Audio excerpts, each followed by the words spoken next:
À quoi ressemblerait ta crèche si tu pouvais t'entourer des meilleurs ? Moi, c'est ce que j'ai fait. Pendant les 15 dernières années, de la crèche collective associative à la micro-crèche privée, j'ai tout expérimenté. La petite enfance est un métier à forte contrainte, mais aussi à forte valeur ajoutée. Avec les meilleurs psys, pédiatres, directeurs pédagogiques et les meilleures formations, j'ai pu développer la qualité d'accueil et la qualité de vie au travail. Alors si toi aussi tu es motivé par la qualité, bienvenue dans Référence Petite Enfance, bienvenue dans ton podcast.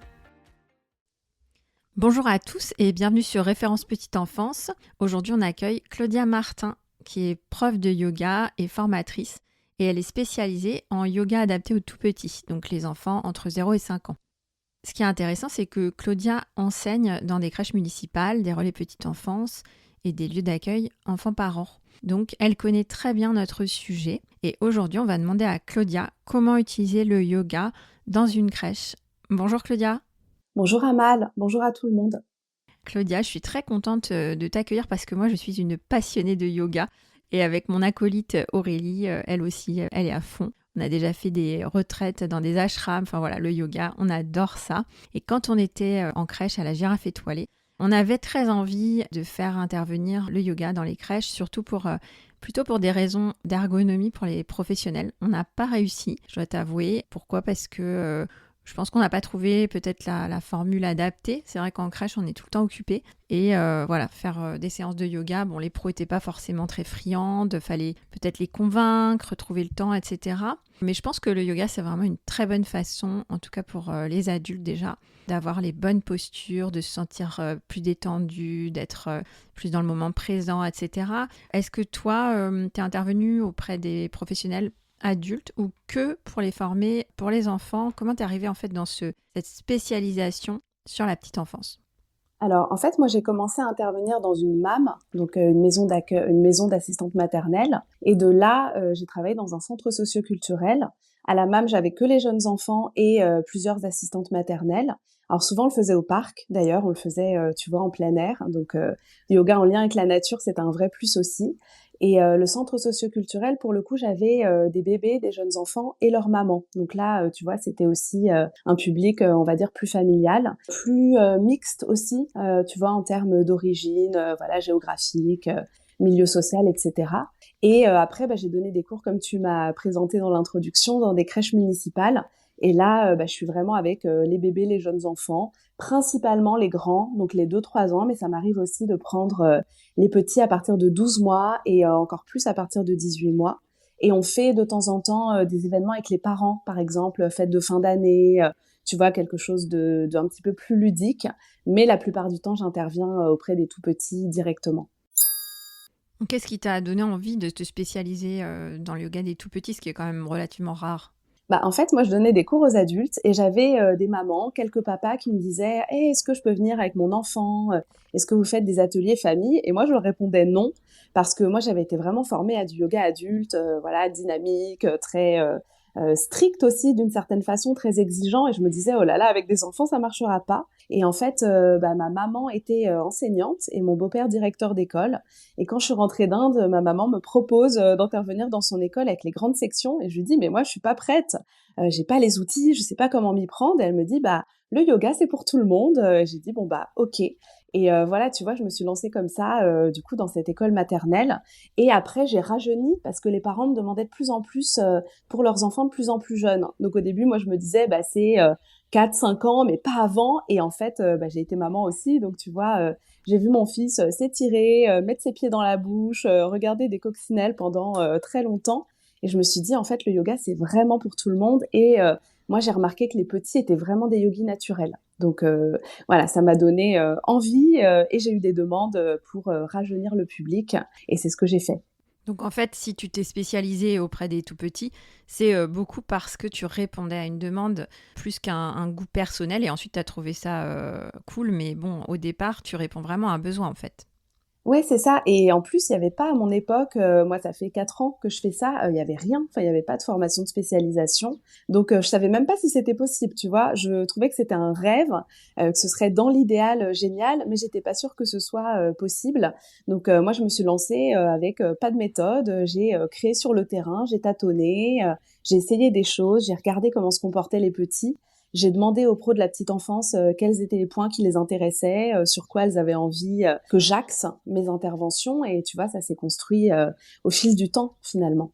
Alors nous, on avait eu dans une de nos équipes une professionnelle qui s'était lancée là-dedans, mais elle n'était pas prof de yoga. Et simplement, elle faisait des petites séances qu'elle, en tout cas, appelait des séances de yoga avec les enfants. Et c'est vrai que ça plaisait beaucoup. Les parents étaient très contents. Les enfants avaient l'air de vraiment passer des bons moments. Après, je suis pas sûre que c'était vraiment très académique, on va dire. Mais déjà, est-ce que tu penses savoir pourquoi il y a cette demande des parents, pourquoi il y a ce goût des professionnels et des parents qui fait que on a fait appel à toi comme ça et de plus en plus jeune? À mon avis, c'est tout un ensemble de choses. C'est déjà, tu vois, il y a plein d'activités pour les petits. Il y a de la baby gym, tu peux avoir un éveil musical. Il y a déjà plein de choses. Mais le yoga, on va vraiment axer sur déjà la concentration, qui est quand même quelque chose dont on a beaucoup besoin, une qualité qui est vraiment à développer parce qu'on vit avec les écrans, entre autres. Et donc, le yoga, ça relie vraiment le tout petit à son corps et au moment présent. Et en fait, les enfants, ils ont vraiment déjà ces capacités naturellement, justement parce qu'ils s'étirent, parce que quand ils bougent, ils sont spontanément bien placés. Et je pense que le yoga, ça vient vraiment répondre à ça. Et même s'il y a d'autres activités, le yoga, tu as vraiment ce lien avec la nature. Tu as vraiment le côté bien-être, se mettre à l'écoute de son corps, apprendre à respirer, apprendre à se détendre avec des retours au calme. Et tu as aussi des valeurs dans le yoga. Par exemple, tu vois, de respecter son corps, écouter les limites, respecter les autres. Et je pense que ça plaît beaucoup à la fois aux parents et aux pros de la petite enfance, et alors évidemment aux enfants eux-mêmes, ce qui est quand même la priorité de, de nos interventions. Si je devais convaincre mon équipe, parce que moi j'adore le yoga et je me dis tiens, je vais me lancer là-dedans dans ma crèche, qu'est-ce que tu dirais pour leur expliquer ce que c'est le yoga en quelques mots? Ah, c'est difficile à définir parce que justement, ça veut dire plein de choses. Une des traductions du mot yoga, ce serait union ou unité. Et l'idée, en fait, c'est de réunir le corps et l'esprit. Dans une séance de yoga, on essaye d'être vraiment présent, ici et maintenant. Donc, on va pas penser à ce qui va se passer après, on va pas ressasser des choses. Et ça, les enfants, naturellement, sont vraiment dans le moment présent. Donc, c'est parfait pour ça. Et en fait, moi, j'aime bien définir le yoga baby comme bien dans son corps, bien dans sa tête. Et tu vois vraiment l'idée de prendre un temps pour soi. Comme tu dis, dans une crèche, il y a tout le temps des choses à faire. C'est souvent intense, parfois bruyant aussi. Il y a beaucoup d'activités, beaucoup de va-et-vient, beaucoup d'animation. Et le yoga, c'est vraiment la petite bulle de bien-être. C'est un peu appuyer sur un interrupteur off par rapport au reste de la journée et on se met dans une bulle. Et là, le temps est vécu différemment. Et souvent, quand les petits repartent, ils sont beaucoup plus calmes. En même temps, ils sont beaucoup dans l'imaginaire. Donc, ils sont vraiment métamorphosés avant-après. Donc, moi, c'est ça que je dirais en tout cas aux pros de la petite enfance.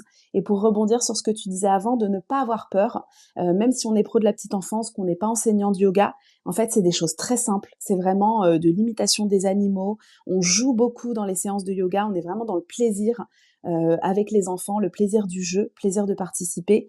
Donc, on n'a pas besoin d'avoir fait du yoga pendant 10 ans. On n'a pas besoin d'être souple. C'est vraiment des choses vraiment simples. Donc, j'essaierai aussi de rassurer.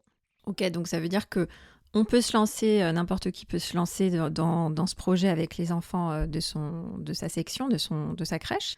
Que l'intérêt, d'après ce que j'ai compris, mais bon, corrige-moi si je me trompe, c'est d'apporter du bien-être, du calme, voilà, pouvoir partager un moment assez riche en sérénité, en émotions, mais plutôt douce, quoi, avec les enfants, et aussi quelque chose qui relie le corps et l'esprit. Donc à la fois, c'est se sentir présent dans sa tête, mais aussi dans son corps, en fait. On bouge, on est vraiment dans le moment présent. Oui, c'est ça, parce que tu vas en fait soutenir le développement des enfants, apporter du bien-être. Après, c'est sur des petites choses, tu vois, un enfant qui a du mal à s'endormir, bah, des fois, il va refaire les choses à la maison. Et souvent, c'est ça que les parents me disent. Ils me disent, oh, le soir, il a tout refait. Et, ils me disent, il a fait le papillon, le chien. Et je dis, bah, c'est exactement ce qu'on a fait pendant la séance, donc il n'y a pas de mystère. Et en fait, je dirais qu'on vient soutenir tout le travail des autres professionnels, que ce soit, bah, tu vois, les pros de la petite enfance, les auxiliaires, les EJE. Après, quand il y a des prises en charge pour certains enfants, d'orthophonie, de psychomote, etc., nous, on amène les choses par le jeu. En fait, on met pas de pression. Il n'y a pas de bilan qui est fait au début, à la fin. C'est vraiment ludique. Et donc, on renforce en fait toutes les capacités des enfants et on essaye de révéler leur potentiel, que ce soit moteur, cognitif, émotionnel, et essayer d'apaiser. Parce que dans ces âges-là, des fois, il y a besoin de redescendre un petit peu. Parfois, les émotions, ça déborde un peu, ça explose. Et là, on donne des outils, tu vois. Un exemple vraiment concret, un enfant par exemple qui est en colère, ça peut arriver, il y a un jouet qui a été arraché, il y a une situation, on quitte le parc, c'est un peu compliqué. Et en fait, en yoga, on fait le lion, une technique que toi tu connais certainement, Ouais, où on vient, tu sais, sortir la langue et on vient vraiment rugir et voilà, je connais. faire le son A. La première fois, on se sent un peu idiot. Oui, mais parce qu'on est adulte. Et les enfants, tu vois, comme ils n'ont pas la crainte du jugement des autres, ils sont vraiment en fait nature. Eux, ils ont aucun souci pour faire le lion et ça les fait rire en fait. Et le rire vient vraiment désamorcer beaucoup. Donc on a vraiment des techniques pour aller libérer les différentes émotions. On travaille beaucoup sur l'empathie aussi, tu vois. On prévient après, plus tard, les situations de harcèlement, enfin tout ce qu'on aborde après à l'école aussi. Donc c'est dans le moment présent, mais on anticipe aussi pour que l'enfant grandisse bien et essayer qu'il soit épanoui, qu'il trouve sa place dans un monde un peu fou quand même. Donc voilà, essayer de donner des outils pour les petits. Oui, c'est un super outil, le yoga. Et si on se débrouille bien et si on arrive à faire quelque chose de vraiment agréable pour l'enfant, peut-être qu'on va l'ancrer dans cette pratique et qu'il va avoir envie de continuer. Et dans certaines cultures, on fait du yoga toute notre vie. Donc, ça peut être quelque chose qui fait partie de la vie tout simplement et qui permet de s'apaiser tout au long de sa vie dans une sorte de culture zen. Ce serait vraiment top si on avait un peu de yoga dans nos vies, tous autant qu'on est. Pour commencer, Claudia, quel espace je vais devoir prévoir dans ma crèche pour mettre en place cette activité si j'ai envie de me lancer? Nous, le plus souvent, on utilise un dortoir où on retire les petits lits. Souvent, on a les petits lits pliants qui s'empilent. Donc, soit on pousse les lits, on les place vraiment sur le côté, soit on les met dans une autre pièce. Mais un dortoir, en tout cas, c'est tout à fait suffisant. Après, ça dépend comment est composée la crèche. Nous, on fait aussi en extérieur. Quand on a une cour intérieure et qu'on peut se mettre dehors, c'est possible aussi. Ouais, quand il y a les beaux jours, on en profite pour être à l'extérieur. C'est encore mieux. Ok, super. Bah, tu vois, moi, je pensais que ça allait être déjà compliqué de trouver de l'espace. C'est vrai que, alors nous, dans le podcast, on parle beaucoup des micro-crèches, mais ça s'applique en général aux crèches aussi. Si je suis en micro-crèche, généralement, je vais avoir un groupe de 12 enfants en général, tu vois. Donc le dortoir, il est quand même relativement grand. Il peut faire... certains dortoirs font 15 mètres carrés, d'autres 25. Ça dépend un peu comment on fait notre crèche. Mais tu partirais sur le groupe complet de 12 enfants ou tu fais des petits groupes? Comment tu fonctionnes? Alors, en fait, moi, je viens pour 1 heure à chaque fois que j'interviens et on scinde en 2 groupes de 30 minutes. Et moi, souvent, le max, c'est 7 enfants parce que c'est déjà quand même pas mal. Sachant que des fois, c'est que les grands, les marcheurs, tu vois, 2, 3 ans. Et parfois, on a des bébés aussi. Et moi, je suis toujours avec au moins une professionnelle de la crèche. Donc tu fais des groupes de 7 enfants maximum. Donc si je suis en micro-crèche, je vais faire 2 groupes. Et donc c'est plus les marcheurs, mais tu dis que parfois tu l'appliques aussi aux bébés. Donc à partir de quel âge on peut faire ça? Alors, moi, j'ai donc les marcheurs de 3 ans. Ça arrive qu'il y ait des enfants à partir de 18 mois qui participent vraiment super bien. Et parfois, on a des bébés autour de 12 mois. Là, ça dépend de leur développement moteur. En général, ils marchent ou ils en sont presque à ce stade-là. Mais en fait, moi, j'utilise plein de médiations différentes. J'utilise des livres de yoga, ou pas forcément de yoga d'ailleurs, des petits objets. Et tu vois, chaque enfant peut trouver finalement quelque chose qui lui plaît. Même les enfants qui sont pas encore très actifs dans les postures, il y a des petits instruments de musique, enfin c'est très varié. Donc ça nous permet aussi de mélanger les âges, ce qui est pas possible pour certaines autres activités où on a besoin d'avoir un groupe, tu vois, vraiment plus homogène. Là, on peut très bien aller imiter par exemple le déplacement d'un animal. Il y en a qui seront debout, d'autres à 4 pattes, et ça marche aussi. Après, bien sûr, on veille à la sécurité, voilà, le déplacement, que chacun trouve son parcours. Mais en tout cas, oui, on peut mélanger les âges. Alors après, c'est sûr que si on donne ces premières séances, on sera plus à l'aise avec un groupe quand même plus homogène. Mais voilà, moi, au fil des années, il y a des demandes aussi pour les bébés en matière d'apaisement, des petites comptines, des petits portés balancés, et puis des petits automassages aussi qu'on utilise pour aider les bébés à se poser. Donc moi, j'aime beaucoup aussi l'âge mélangé quand c'est possible. En tout cas, c'est intéressant parce que si tu veux, nous, en micro-crèche, c'est vrai qu'on est dans cette configuration d'âge mélangé. Et donc, là, tu nous offres une possibilité de faire une activité qui peut être justement proposée à différents âges en même temps. Donc, c'est un point qui peut être vraiment intéressant pour les groupes en micro-crèche. Donc, ça, c'est top.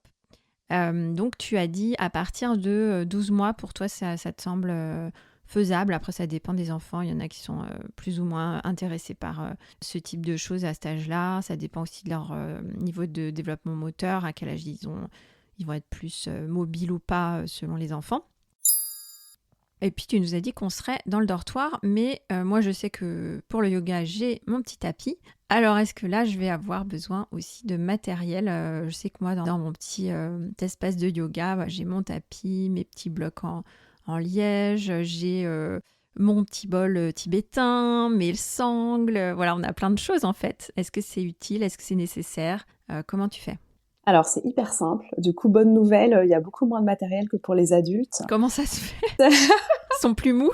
Ouais, c'est ça. En fait, ils s'asseyent par terre, tu vois, facilement. Mais en fait, on aime bien quand même avoir un grand tapis de sol. Comme ça permet quand même que tous les enfants se posent dessus.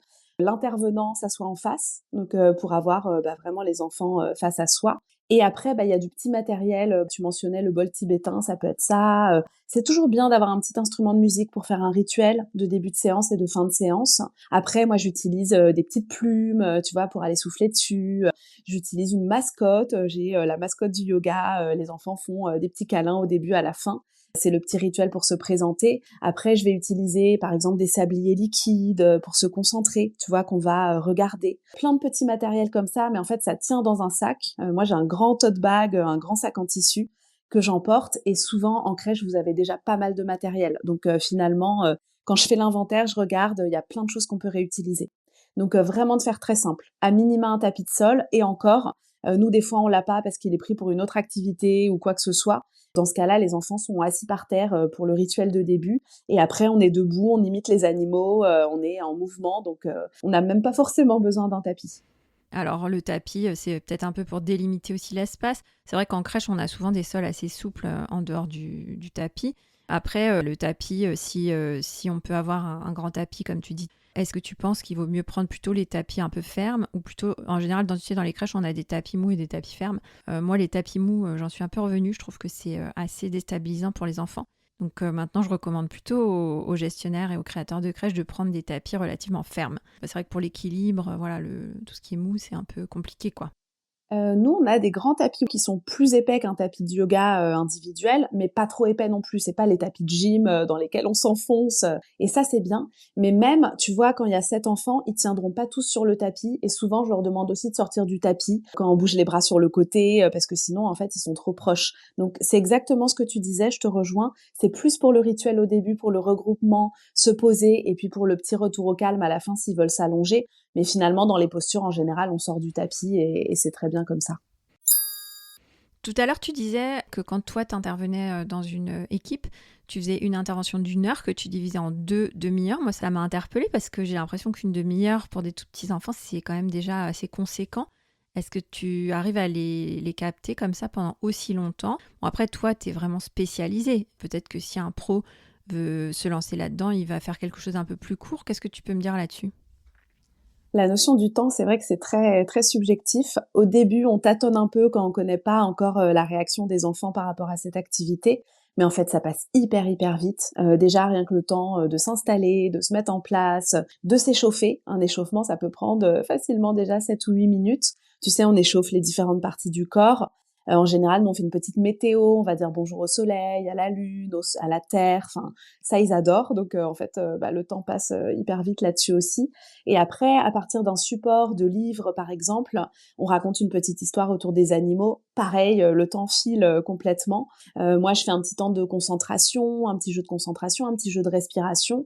Le temps calme et en général, c'est l'heure et en fait, ils sont à fond et ils veulent pas partir. Et il y en a qui veulent revenir d'un groupe à l'autre et on leur dit mais non, t'es déjà venu. Maintenant, on fait passer aux copains et aux copines, donc à la semaine prochaine.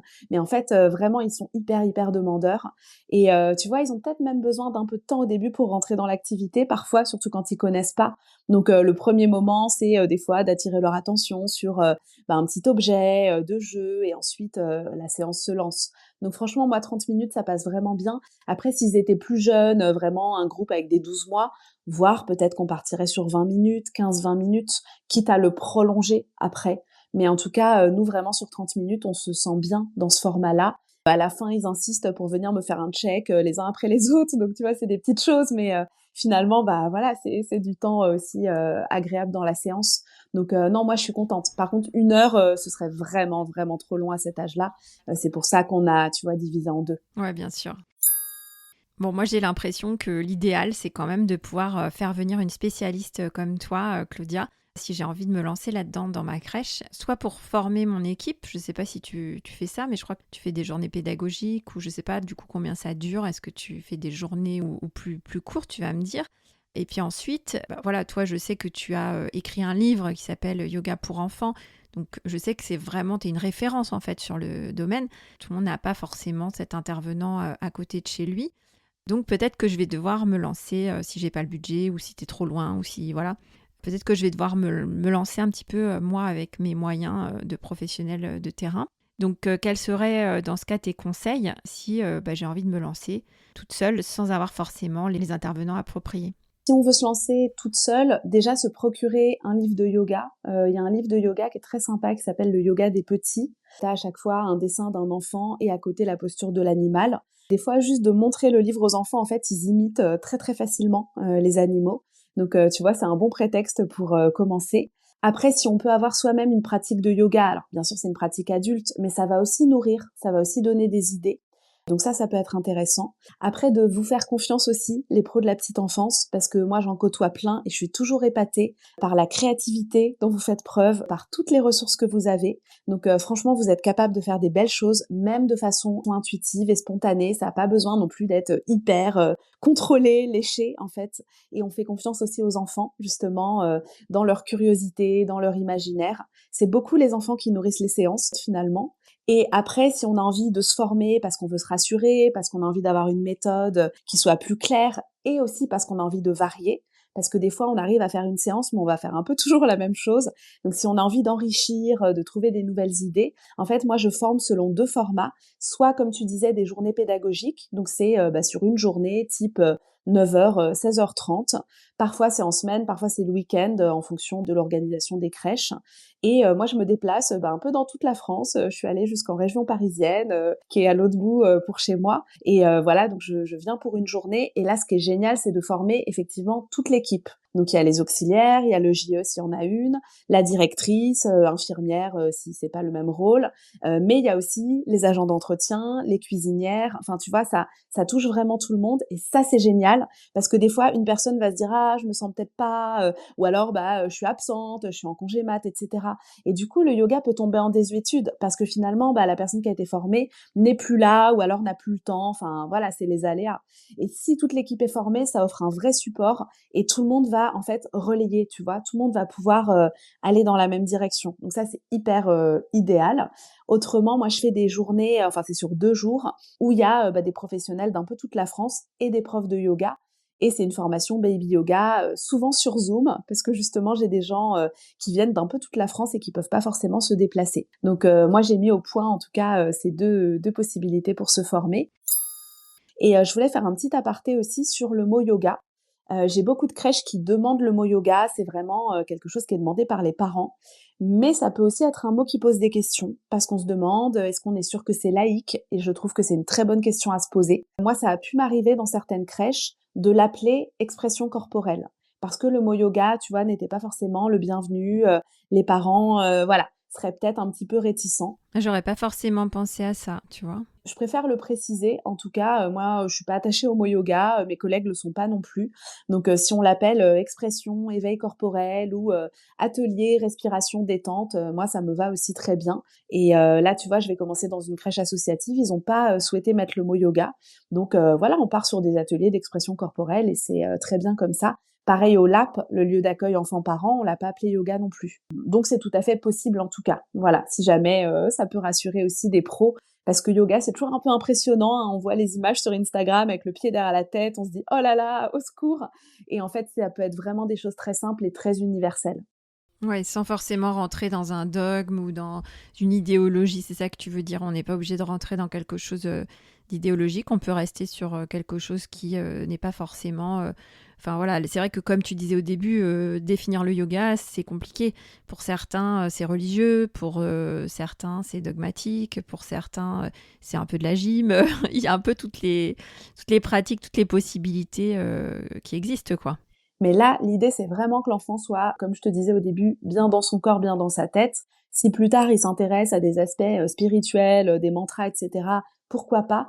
Mais moi, je considère qu'à des bébés, à des jeunes enfants, c'est pas du tout approprié d'amener ces aspects-là. Donc moi, je reste vraiment sur, on imite les animaux, on apprend à respirer, à se détendre et c'est parfait comme ça. Donc moi, tu vois, la laïcité, c'est important pour moi aussi. Donc je mets vraiment, ça en priorité. Ouais, c'est intéressant. J'ai encore une question. Est-ce que par rapport aux adultes que tu formes ou que tu côtoies quand tu interviens toi en tant qu'animatrice yoga auprès des enfants, est-ce que ça a un impact? Est-ce que tu trouves que eux, ça leur donne envie de tenter l'activité en tant qu'adulte? Là, je parle plus en tant qu'animateur, hein. Je parle vraiment de faire du yoga pour eux, pour se sentir mieux dans leur corps. Comment c'est accueilli par les professionnels de la petite enfance? Alors en fait, alors il y a quelques hommes, mais principalement elles, participent beaucoup, tu vois, dans les séances. Elles vont vraiment faire les postures avec nous, être avec les enfants vraiment dans la pratique et il y a des petites remarques des fois: «Oh, j'ai un peu mal au dos, tiens, je me rends compte que je suis tendue, ah bah, j'étais un peu fatiguée, ça m'a fait du bien». Donc on voit qu'il se passe, plein de petites choses et j'en ai quand même pas mal qui me disent qu'elles font du yoga, pour elles à l'extérieur. Donc il y a vraiment un lien entre la pratique avec les enfants et ce qu'elles font pour elles. Et la remarque que j'entends vraiment très souvent, c'est: «Il faudra venir nous faire une journée pour nous. Il faudra venir, un autre moment sans les enfants parce que, bah, on a besoin d'apprendre, à mieux se placer, à se baisser de meilleure façon, apprendre à se détendre, un petit peu, voilà, diminuer, la sensation du bruit». Bah, c'est exactement ça, ouais. Et moi, je le fais. Dans les journées pédagogiques, tu vois, on a toujours, entre une demi-heure et 3/4 d'heure sur le bien-être des pros de la petite enfance. Justement, bah, l'ergonomie, les placements, la gestion du stress et prévention du burn-out aussi. Parce que c'est quand même des métiers très exigeants. Bah, c'est une journée 2 en 1, quoi, ta journée pédagogique. Il y a à la fois les gestes et postures, quoi, la formation pour l'ergonomie et le bien-être de l'adulte, et aussi une formation sur une animation qu'on peut mettre à profit quand on est avec les enfants. Donc, c'est encore mieux. En tout cas, tu as raison, il y a eu un vrai engouement, surtout après le Covid, enfin pendant le Covid et après le Covid, pour le yoga et pour justement se faire du bien, en fait, se sentir mieux. Et dans les crèches, on a ce problème. On a vraiment ce quotidien qui est douloureux. C'est on se baisse, on se relève, on s'assoit, on se relève, on s'assoit, on se relève. On porte, voilà, on pose, on reporte, etc. Et donc, on se fait souvent mal. Et c'est vrai que, tu vois, à l'époque du Covid, j'étais beaucoup sur le terrain avec mes équipes. J'allais les soutenir, donc je restais parfois assise longtemps en tailleur dans la section. Et bon, passé 40 ans, soyons honnêtes, on peut avoir voilà, les genoux qui s'enflamment, mal dans le dos, etc. Et je me souviens que les jours où je faisais ma séance de yoga le matin, la journée se passait beaucoup mieux. Donc vraiment, je trouve ça chouette que tu puisses proposer les deux sur ces journées pédagogiques. Je pense que si les pros de la petite enfance font du yoga, bah, vraiment, ça va leur faire un bien fou. Celles qui en font déjà, je pense qu'elles voient de quoi je parle. Et puis c'est marrant que toi, tu sois passé comme ça d'une pratique pour les adultes à une pratique pour les enfants. Je pense que c'est pas forcément aussi fréquent. En tout cas, moi, je suis beaucoup une Américaine qui s'appelle Adrienne Nichler, que tu connais sûrement, qui a une chaîne qui s'appelle Yoga with Adrienne. Et elle, elle raconte souvent, je trouve ça marrant, que quand elle a commencé à enseigner le yoga, elle était un peu cantonnée au yoga pour les enfants. Et on la prenait pas forcément au sérieux, donc on lui avait demandé de faire les cours pour enfants. Et donc, elle s'est découvert vraiment un don pour l'animation du yoga pour les enfants. Et c'est ensuite, à force de faire ça, qu'elle a réussi à proposer un yoga assez ludique et assez sympa et simple aux adultes. Donc, elle s'est enrichie de cette pratique auprès des enfants. Donc, j'aime bien son histoire. Et du coup, tu me fais penser à elle parce que toi, tu as fait un petit peu le chemin inverse. Écoute, j'ai beaucoup regardé aussi ses vidéos et elle a vraiment une personnalité, elle est pétillante, elle arrive à embarquer, vraiment, dans une ambiance de yoga donc ça me fait plaisir que tu parles d'elle parce que j'aime, effectivement beaucoup ce qu'elle fait aussi et je pense que quand on a la fibre avec les enfants, qu'on aime, être avec les enfants, s'amuser avec eux parce qu'en fait on s'amuse aussi, on prend plaisir aussi dans l'activité, bah, ça peut fonctionner. Qu'on passe d'adulte à enfant ou d'enfant à adulte ou alors qu'on mêle les 2, dans tous les cas c'est vraiment bien et moi je travaille aussi en intergénérationnel. Peut-être ça peut être intéressant aussi pour d'autres professionnels petite enfance. Je travaille, tu sais, dans une résidence autonomie depuis bientôt 3 ans. Et en fait, il y a une crèche juste en face. Et les dames, parce que là encore, c'est les dames qui participent aux animations dans la résidence, elles passaient devant la crèche, elles faisaient des coucous aux enfants et elles avaient envie d'entrer plus en contact. Et on a mis en place des rencontres. Alors, on le fait une fois par trimestre et on fait 2 groupes d'une demi-heure de yoga. Alors, moi, je prends 3 mamies de la résidence et les enfants de la crèche et on fait une séance ensemble. Et c'est vraiment magique. Franchement, c'est des moments incroyables. T'as mis ça en place avec la direction de la crèche? Comment t'as fait? On est allé rencontrer la directrice de la crèche et en revanche, le budget, c'est celui de la résidence autonomie. Donc ça, c'est aussi un point positif pour la crèche qui n'a pas besoin d'utiliser son budget. Mais oui, on a fait une rencontre avec la responsable des animations de la résidence autonomie et la directrice de la crèche et on a mis ça en place et franchement, les retours sont hyper positifs. Ils se recroisent dans le quartier. Tu vois, des fois, ils vont au marché, et ils se revoient et enfin, ça crée vraiment une vie de quartier, un lien social qui est vraiment hyper appréciable. Et les enfants, ça les fait pétiller de voir les mamies, ils aiment trop. Et les mamies, ça leur redonne aussi le sourire de voir les enfants. Donc c'est vraiment gagnant-gagnant, tu vois, ce mélange des âges, c'est vraiment des beaux moments. Ah bah oui, alors là, tu prêches un convaincu. Tu sais que c'est très en vogue, entre guillemets. On parle beaucoup de l'intergénérationnel dans les crèches, même si c'est difficile à mettre en œuvre et que c'est pas encore très répandu. Mais en tout cas, il y a l'idée qui est de plus en plus présente. Il y a un groupe qui s'appelle Tom et Josette qui le fait. Il y a d'autres crèches qui le font aussi, qui sont peut-être moins connues. Mais en tout cas, voilà, c'est vraiment un mouvement qui émerge. Et toi, t'es magique, quoi. T'arrives à faire de l'intergénérationnel alors que t'es même pas un pro de la petite enfance à la base, quoi. Donc, je trouve ça assez incroyable tout ce que tu fais.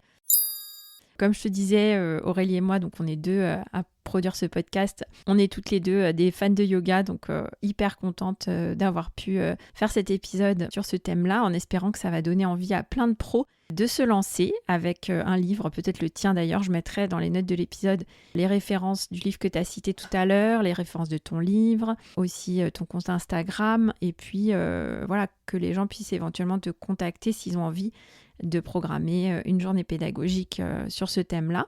Je ne sais pas si tu as autre chose que tu as envie d'ajouter pour conclure et pour peut-être soit donner un petit tips, soit juste encourager les pros. Qu'est-ce que tu dirais pour clôturer cet épisode? Déjà, je te remercie beaucoup pour ta confiance, ton enthousiasme, ton éclairage aussi sur les métiers de la petite enfance, parce que vraiment, à chaque fois que j'écoute le podcast, je découvre des choses et ça m'enrichit. Donc déjà pour ça, merci. Et pour les professionnels de la petite enfance, si vous sentez que ça vous a interpellé, que ça vous a donné envie, n'hésitez pas à vous renseigner. Déjà, il y a plein de vidéos de yoga sur YouTube, on en trouve vraiment pléthore. Donc de regarder ce qui se fait. Et surtout de se rappeler que c'est simple. Des fois, quand vous allez regarder des vidéos, des livres, ça va vous intimider, vous allez vous dire « Oh là là, il y a tout ça !» Mais en fait, de partir sur des choses vraiment basiques, c'est ça qui fonctionne le mieux. Vraiment des choses simples. Ne pas se mettre de pression surtout, parce que l'important, c'est de passer un bon moment.